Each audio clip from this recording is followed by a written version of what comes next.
नमस्कार, मैं हूँ ऋतु आचार्य। फिर से आ गई हूँ मैं आप लोगों के सामने, आप लोगों की डिमांड पे। कहानी का दूसरा भाग आप आई एम श्योर जानना चाहते हैं, तो मैं कहानी के दूसरे भाग को लेके आई हूँ। और बहुत बहुत थैंक यू एंड शुक्रिया मेरे चैनल को सब्सक्राइब करने के लिए और कमेंट में दूसरे भाग को जानने की जिज्ञासा को प्रकट करने के लिए। मैं सच में बहुत बहुत ज़्यादा खुश हूँ। मेरे पास शब्द नहीं है आप लोगों को थैंक यू बोलने का। मतलब नहीं समझ आ रहा है कि मैं आई एम ओवरवेलमिंग। वो क्या है ना, जब ऐसा कुछ होता है ना आपके ज़िंदगी में, जब आपको अप्रिसिएशन मिलता है किसी भी काम का, किसी भी छोटी सी काम का, तो आपका जो एनर्जी लेवल है ना वो 4 गुना बढ़ जाता है।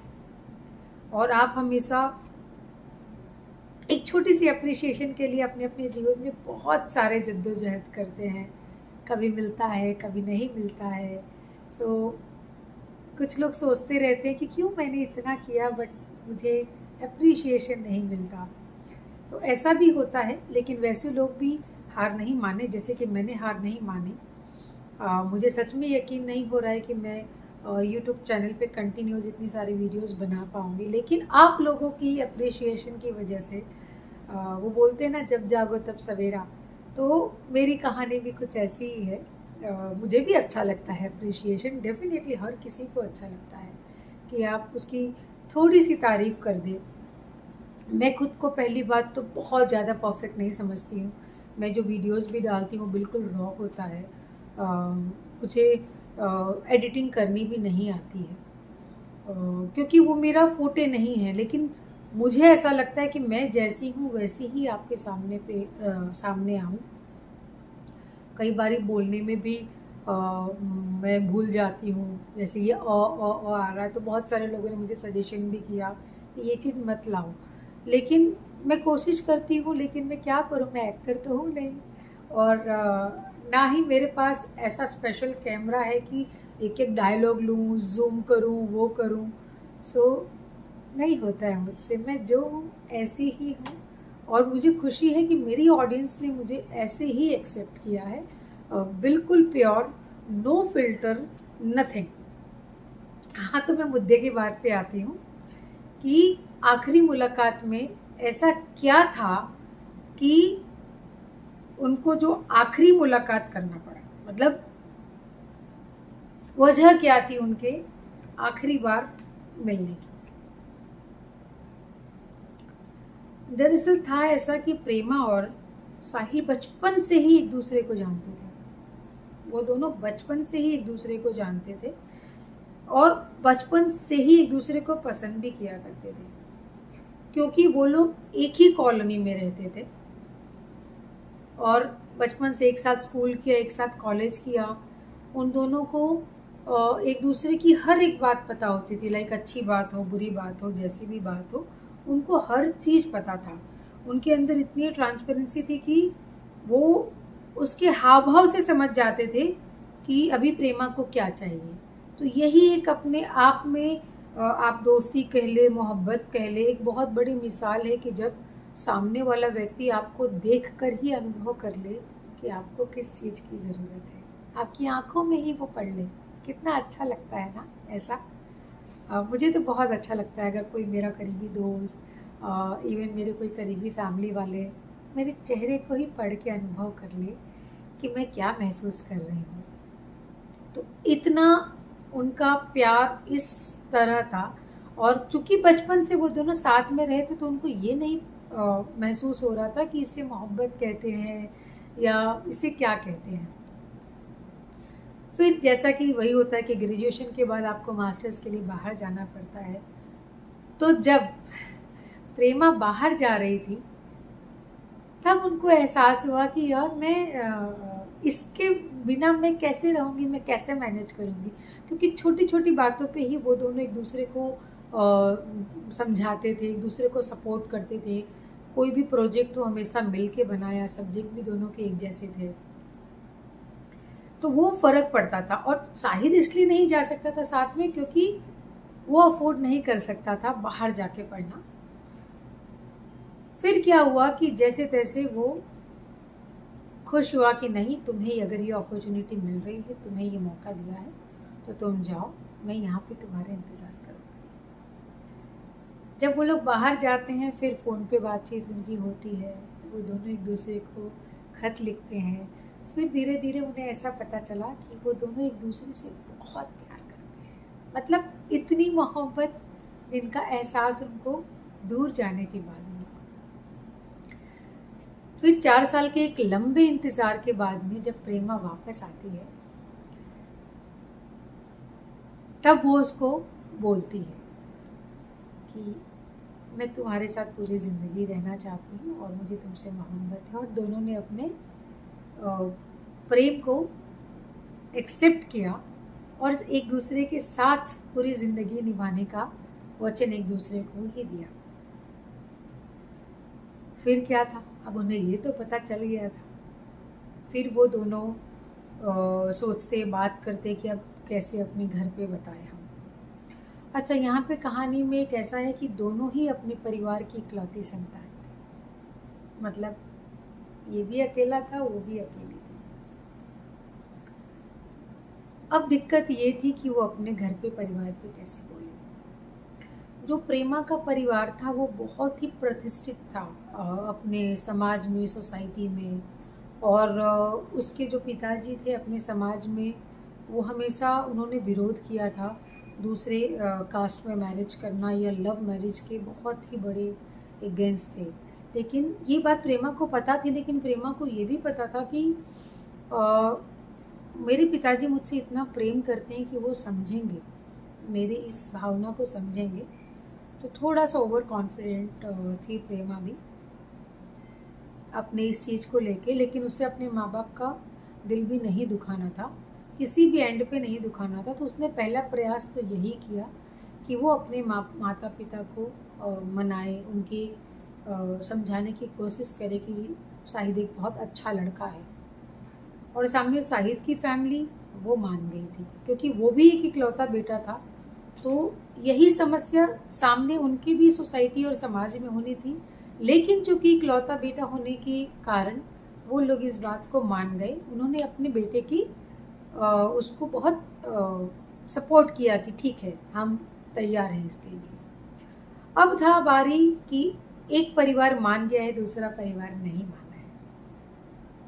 फिर ये दोनों मिलते हैं और अंत में एक दिन उसके पिताजी ने फैसला सुना दिया कि मैंने पूरी ज़िंदगी कभी लड़का पैदा नहीं किया, कभी दूसरी संतान की इच्छा नहीं जाहिर की, क्योंकि मेरे लिए तुम ही बराबर थी।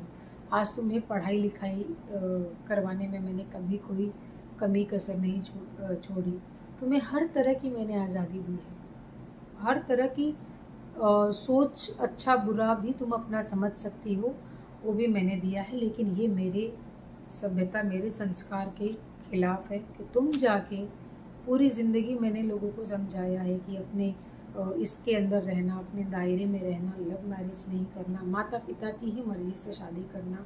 और हमारी फैमिली में पीढ़ी दर पीढ़ी यही चलता आया है। सो तुम चाहो तो तुम्हें छूट है, तुम बदल सकती हो, लेकिन तुम्हारे ऐसा करने के बाद में मुझे शायद आत्महत्या करना पड़ जाए। ये सुनते ही प्रेमा के पैरों तले ज़मीन निकल गई। वो एक बार के लिए सोच भी रही थी कि वो विरोध करके उसके साथ शादी कर लेगी। फिर क्या था, फिर वो मिलती है शाहिद से और शाहिद को सारी सिचुएशंस बताती है। अब देखो दोस्तों, यही है एक सच्ची मोहब्बत की ताकत।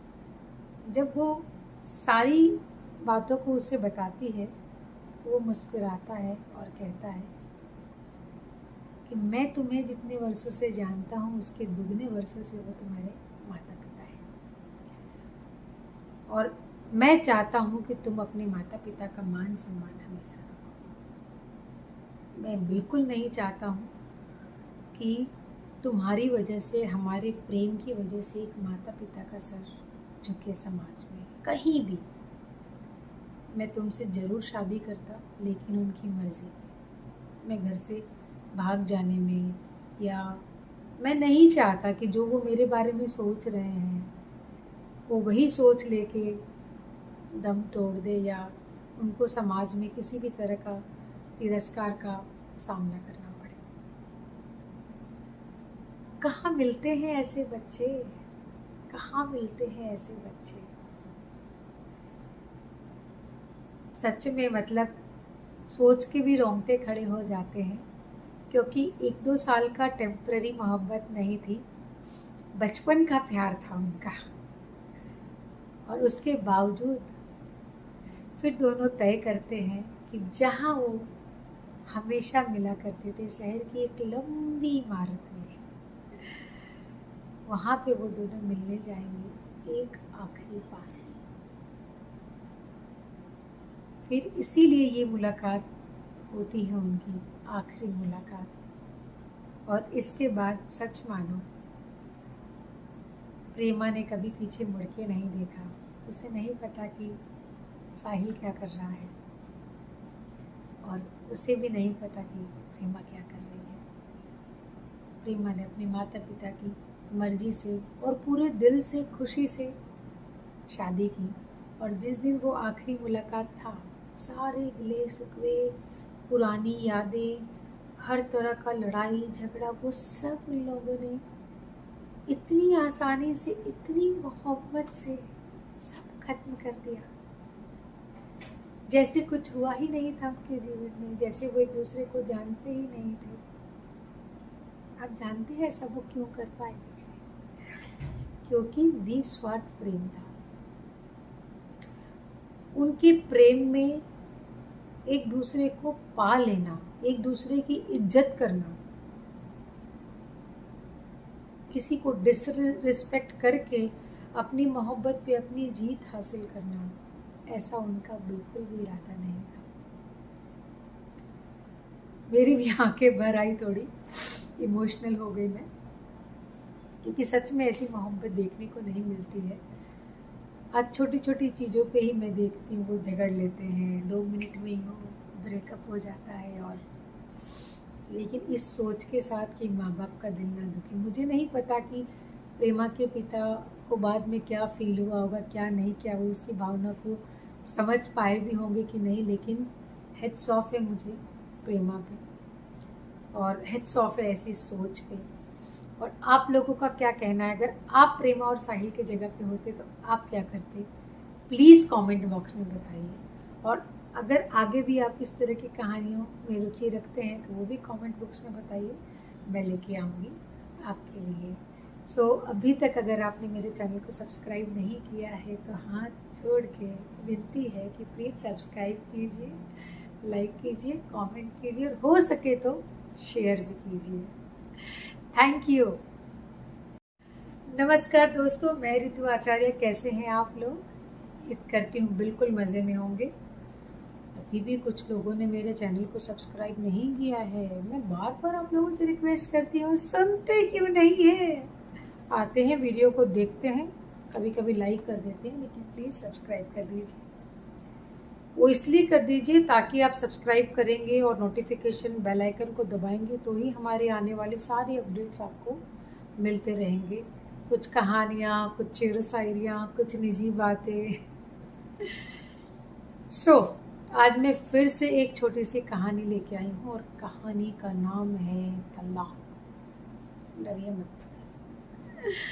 कहानी का नाम है तलाक। तो मैं शुरू करती हूँ। एक दिन सुबह जब अजय उठा और चाय पीने के टेबल पर आया, रिया ने चाय का कप रखते हुए कहा, अजय, मुझे तुमसे तलाक चाहिए। अजय हक्का बक्का उसे देखता रह गया कि ये तुम क्या बोल रही हो। उसे समझ ही नहीं आया कि ये क्यों ऐसा बोल रही है, और वो बार बार उसकी तरफ देख रहा था और बेतहासा सवाल पूछ रहा था कि ऐसा तो क्या हो गया, ऐसा तो क्या कर दिया मैंने? रात दिन मेहनत किया मैंने तुम्हारे लिए, ये आलीशान घर मैंने बनाया, ऐसी कोई कमी नहीं है जो मैंने तुमको दी हो। तुम्हारे जीवन में जो जो तुम्हारी इच्छा थी वो सब मैंने रात दिन मेहनत करके तुम्हारे लिए इकट्ठा किया, और आज ये तुम क्या कह रही हो? अगर ये मजाक कर रही है तो ये बहुत भद्दा मजाक है। वो ऐसा बोल रहा था और उसे ऐसी निगाहों से देख रहा था कि पूछो ही मत। और